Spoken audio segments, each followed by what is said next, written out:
Hello दोस्तों, आप सभी का हमारे YouTube channel Veeri math class पर स्वागत है।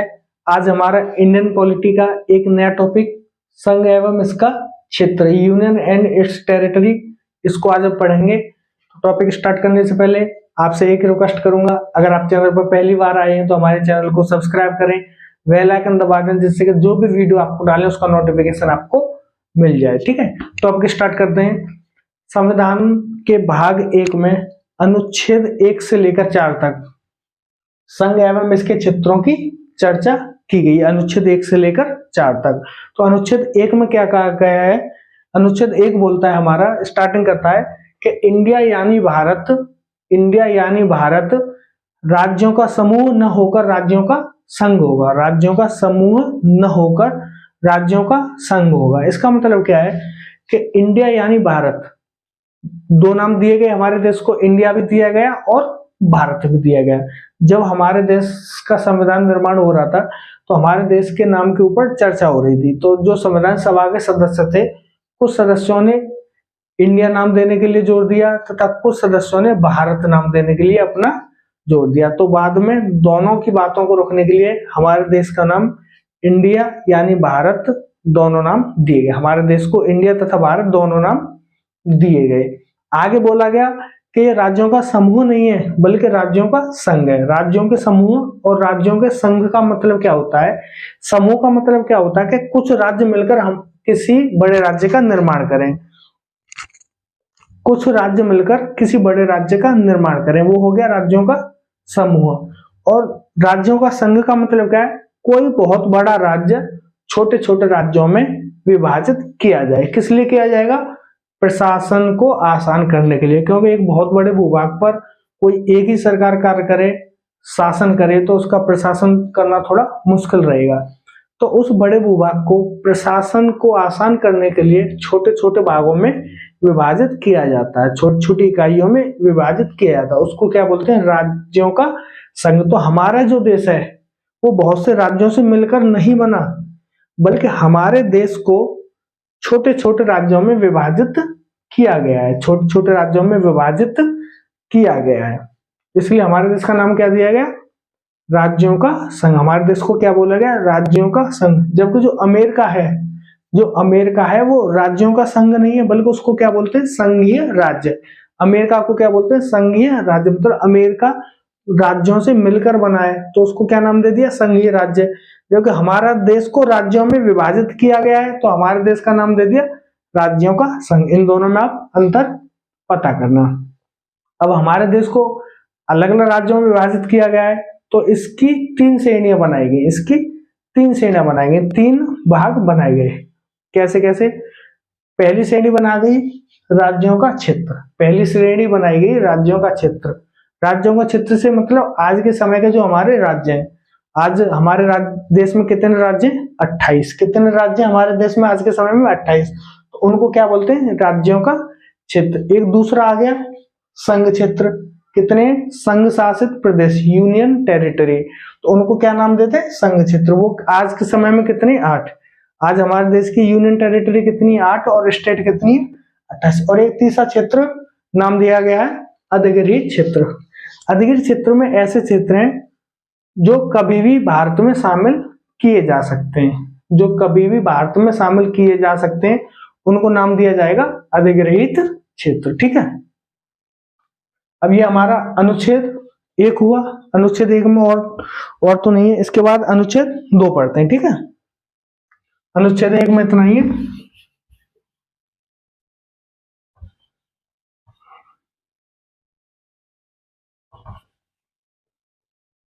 अब अनुच्छेद 2 में क्या बोला गया है? अनुच्छेद 2 में बोला गया है भारतीय संघ के नहीं है जो राज्य उन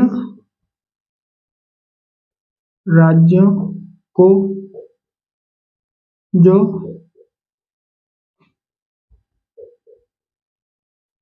भारतीय क्षेत्र किससे नहीं है कि से नहीं है प्रवेश एवं गठन। इसका मतलब क्या है?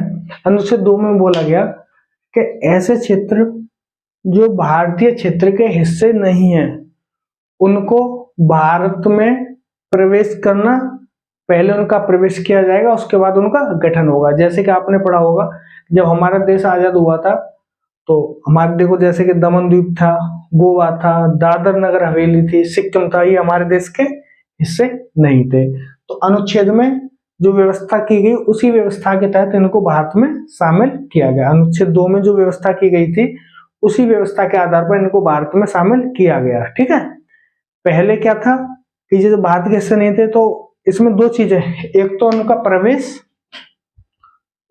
और एक गठन। उन राज्यों को जो भारतीय क्षेत्र के हिस्से नहीं है उनका प्रवेश तथा गठन। गठन कब होगा?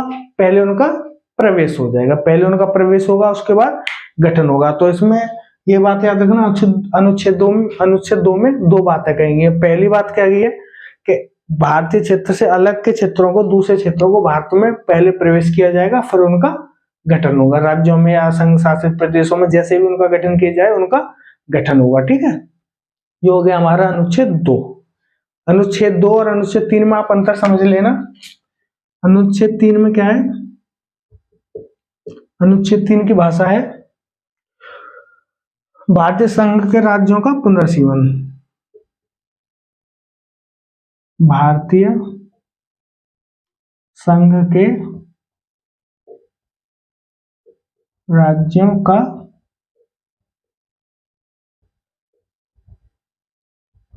पुनर्सीमन। ठीक है, अनुच्छेद 2 और अनुच्छेद 3 में अंतर क्या है? अनुच्छेद 2 का है कि जो क्षेत्र भारतीय क्षेत्र के, भारतीय संघ के हिस्से नहीं है, उन राज्यों को जो भारतीय क्षेत्र के हिस्से नहीं है उनका प्रवेश तथा गठन। और तीसरे में क्या है? भारतीय संघ के राज्यों का पुनर्सीमन। इसका मतलब क्या है? जो भारतीय संघ के जो राज्य हैं, जो भारतीय संघ के राज्य हैं उनकी सीमा में परिवर्तन करना। जैसे कि किसी राज्य का कुछ भाग निकालकर दूसरे राज्य में मिला देना, दो राज्यों के भाग निकालकर उनसे अलग राज्य बना देना, दो राज्यों को मिलाकर एक नया राज्य बना देना। तो ये किस में आएगा? हमारा अनुच्छेद 3 में। भारतीय संघ के राज्यों का पुनर्सीमन मतलब उनकी सीमा का दोबारा निर्धारण करना। ये किसके अंतर आएगा? हमारा अनुच्छेद 3 के अंतर्गत। और अनुच्छेद 3 में क्या आएगा? उनके नामों में परिवर्तन। राज्यों के नामों में परिवर्तन अनुच्छेद 3 के अंतर्गत आएगा। ठीक है, तो इसमें 4-5 पॉइंट है। एक तो किसी राज्य की सीमा को कम कर देना, किसी राज्य की सीमा को बढ़ा देना, किसी राज्य की सीमाओं में परिवर्तन कर देना, किसी राज्य का नाम बदल देना। ठीक है, लिख दो इनका। देखो, सीमा में परिवर्तन, किसी राज्य की सीमा में परिवर्तन। नंबर 2, कम कर देना, सीमा को, किसी राज्य की सीमा को कम कर देना। नंबर 3, सीमा को बढ़ा देना। नंबर 4, नाम में परिवर्तन। और नंबर 5 क्या है? नंबर 5 में आपको बता देता, किसी राज्य की सीमा के भाग को अलग कर देना, किन्हीं दो राज्यों के भागों को मिलाकर किसी दो राज्यों के भागों को मिलाकर नया राज्य बना देना, किसी दो राज्यों को मिलाकर नया राज्य बना देना, किसी एक राज्य का भाग कुछ हिस्सा निकालकर किसी दूसरे राज्य के हिस्से के साथ मिलाकर नया राज्य बना देना, ये किसके अंतर्गत आएगा? अनुच्छेद 3 के अंतर्गत आएगा। किसके अंतर्गत आएगा? अनुच्छेद 3 के अंदर। 5वां पॉइंट मैंने आपको बता दिया, आप इसको लिख लेना, ठीक है।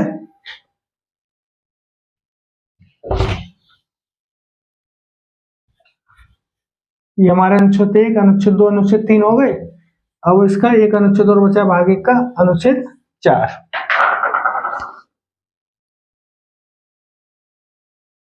अनुच्छेद 4 क्या बोलता है? अनुच्छेद 2 और अनुच्छेद 3 के अंतर्गत जो संविधान संशोधन होगा, देखो नामों में परिवर्तन होगा तब भी संविधान संशोधन होना, किसी बाहर का क्षेत्र भारत में शामिल किया जाएगा, उसका गठन किया जाएगा, तब भी संविधान में संशोधन किया जाएगा। तो अनुच्छेद 2 और अनुच्छेद 3 में जो परिवर्तन किया जाएगा उसके अंतर्गत जो संविधान संशोधन होगा वो संविधान संशोधन 368 के अनुच्छेद 368 के अंतर्गत नहीं आएगा। अनुच्छेद 368 के अंतर्गत नहीं आएगा। तो इसका मतलब क्या हुआ कि साधारण संविधान संशोधन द्वारा ही किसी राज्य में सीमा परिवर्तन, नाम परिवर्तन, किसी दूसरे राज्य को मिलाना, उसका गठन करना, ये सब किया जा सकता है। उसके लिए किसी विशेष संविधान संशोधन की जरूरत नहीं पड़ेगी। अनुच्छेद 368 में एक विशेष तरीके के संविधान संशोधन के बारे में बताया गया, ठीक है। ये एक साधारण संशोधन के द्वारा ही संविधान संशोधन में किया जा सकता है, ठीक है। एक चीज और आप समझना कि ये जो हम सीमा निर्धारण वगैरह जो हमारा राज्यों का बोला गया है, तो इसमें एक चीज आप याद रखना कि आप सीमा में परिवर्तन कर सकते हो, सीमा में परिवर्तन कर सकते हो, वो तो अनुच्छेद 368 के अंतर्गत नहीं आएगा। लेकिन अगर सीमा को समाप्त करना होगा, किसी राज्य का, हमारे भारतीय क्षेत्र का कोई हिस्सा किसी दूसरे देश को अगर आप दोगे, अपने देश का कोई हिस्सा किसी दूसरे देश को आप दोगे, तो उसके लिए संविधान संशोधन की जो प्रक्रिया रहेगी वो अनुच्छेद 368 के अंतर्गत आएगी, ठीक है। भारतीय सीमा को अगर समाप्त करोगे, मतलब भारत का कुछ हिस्सा किसी दूसरे देश को दोगे, तो वो जो संविधान संशोधन होगा वो संशोधन अनुच्छेद 368 की प्रक्रिया के आधार पर किया जाएगा, ठीक है। ये पॉइंट भी आप याद रखना। इसमें एक पॉइंट और याद रखना कि जो सीमा निर्धारण होता है, हमारा देश किसी दूसरे देश के साथ अगर सीमा का निर्धारण करेगा तो उसके लिए संशोधन की जरूरत नहीं है, संविधान संशोधन की जरूरत नहीं है। किसी देश के साथ सीमा निर्धारण के लिए जो हमारी सरकार है, जो हमारी कार्यपालिका है, वो स्वयं उस चीज को कर सकती है, सीमा का निर्धारण कर सकते हैं। उसके लिए संविधान की संशोधन की जरूरत नहीं पड़ेगी। ये टॉपिक भी याद रखना कि अगर हमारा देश किसी दूसरे देश के साथ सीमा का निर्धारण करता है तो क्या उस चीज के लिए संविधान संशोधन की जरूरत पड़ेगी? तो उसके लिए संविधान संशोधन की जरूरत नहीं पड़ेगी, ठीक है। एक और चीज, ठीक है, एक और चीज इसमें याद रखना कि अगर किसी राज्य की सीमा का निर्धारण किया जा रहा है, जैसे अभी मैंने अनुच्छेद 3 में बताया था कि किसी भाग को मिलाकर दूसरे भागों में मिलाना, नाम परिवर्तन करना, दो राज्यों को मिलाना, तो जब इस तरह का संशोधन होगा, जब इस तरह का संशोधन किया जाएगा तो उसमें क्या किया जाएगा कि सबसे पहले जब विधेयक को संसद में लाया जाएगा, जब विधेयक को संसद में लाया जाएगा तो उसमें पहले राष्ट्रपति की मंजूरी की जरूरत पड़ती है। किसकी जरूरत पड़ती है? राष्ट्रपति की संस्तुति की जरूरत पड़ती है। लेकिन राष्ट्रपति संस्तुति देने से पहले, मंजूरी देने से पहले जो विधेयक संसद में लाया जाना है उस पर राष्ट्रपति की मंजूरी ली जाएगी। लेकिन राष्ट्रपति क्या करता है, मंजूरी देने से पहले उस विधेयक को संबंधित राज्यों की विधान जो सभा रहती है उसके पास भेजता है, संबंधित राज्यों की विधानसभा के पास भेजता है। वहां की विधानसभा को निश्चित समय में अपने जो भी उसमें संशोधन चाहते हैं, जो भी उनका जो उसमें जो विधेयक आया है उसमें जिस तरह की भी वो अपन चाहते हैं कि इस तरह का हो, इस तरह का ना हो, वो अपनी संशोधन के आधार पर अपने जो उनके जो विचार हैं उसको देते हुए राष्ट्रपति को एक निश्चित समय में वापस करेगी।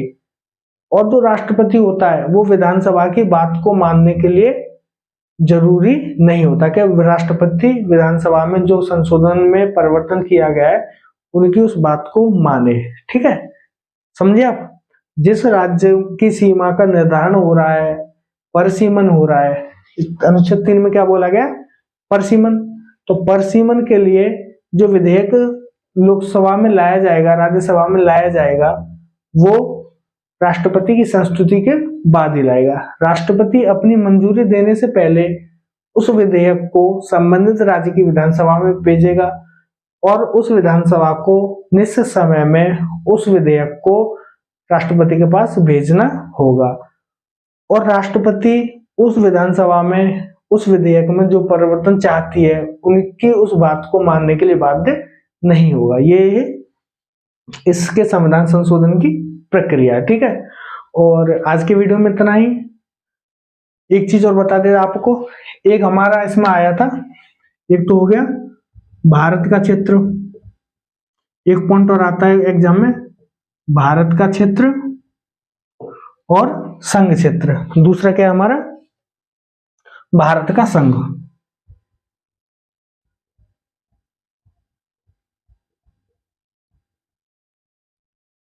ये दो चीजें, एक तो भारत का क्षेत्र और एक भारत का संघ। इन दोनों में एक डिफरेंस रहता है। भारत का क्षेत्र में जो हमारी 3 श्रेणियां विभाजित की गई हैं, जो भारत को 3 श्रेणियों में विभाजित किया गया है, वो तीनों श्रेणी भारत के क्षेत्र के अंतर्गत आएंगी। भारत का क्षेत्र के अंतर्गत वो तीनों श्रेणी आएंगी, जो 3 श्रेणियों में भारत के क्षेत्र को विभाजित किया गया है। लेकिन जो भारत का संघ है उसमें केवल हमारे देश के जो राज्य वही आएंगे। इसमें कौन से आएंगे, देखो, राज्य भी आएंगे, संघ शासित प्रदेश भी आएंगे, संघ शासित प्रदेश भी आएंगे, और इसमें अधिकृत क्षेत्र भी आएंगे। इन चीजों को आप नोट कर लेना। जो भारत का क्षेत्र में राज्य भी आएंगे, संघ शासित प्रदेश भी आएंगे और अधिग्रहित क्षेत्र भी आएंगे। लेकिन भारत का संघ में क्या आएगा, केवल राज्य आएंगे। क्या आएगा, भारत के संघ में केवल राज्य आएंगे। इस चीज को आप याद रखना। ठीक है, तो क्या होता है उसमें पूछेगा, भारत का क्षेत्र या भारत का संघ में व्यापक रूप कौन सा है, बड़ा रूप कौन सा है। भारत का क्षेत्र या भारत के संघ में बड़ा रूप कौन सा है, तो बड़ा रूप कौन सा आएगा, भारत का क्षेत्र। ये भी हमारे एग्जाम में आ जाता है। तो आज के वीडियो में इतना ही। अगर आपको हमारा वीडियो अच्छा लगता है तो वीडियो को लाइक जरूर करें, कमेंट करके बताएं कि आपकी इसके बारे में क्या राय है। आप चैनल पर पहली बार आए हैं तो चैनल को सब्सक्राइब जरूर करें, बेल आइकन दबा दें, जिससे जो वीडियो डालें उसका नोटिफिकेशन आपको मिल जाए। ज्यादा से ज्यादा लोगों तक हमको शेयर करें, जल्दी से जल्दी ज्यादा से ज्यादा लोग हमसे जुड़ें, जिससे कि हमको थोड़ा सा मोटिवेशन मिले। लोग मिलेंगे, लोग जुड़ेंगे हमसे, हमको लगेगा कि लोग हमको लाइक कर रहे हैं, पसंद कर रहे हैं। तो उसके लिए आपकी हेल्प की जरूरत है। ज्यादा से ज्यादा हमारे चैनल को शेयर करें। धन्यवाद, जय हिंद।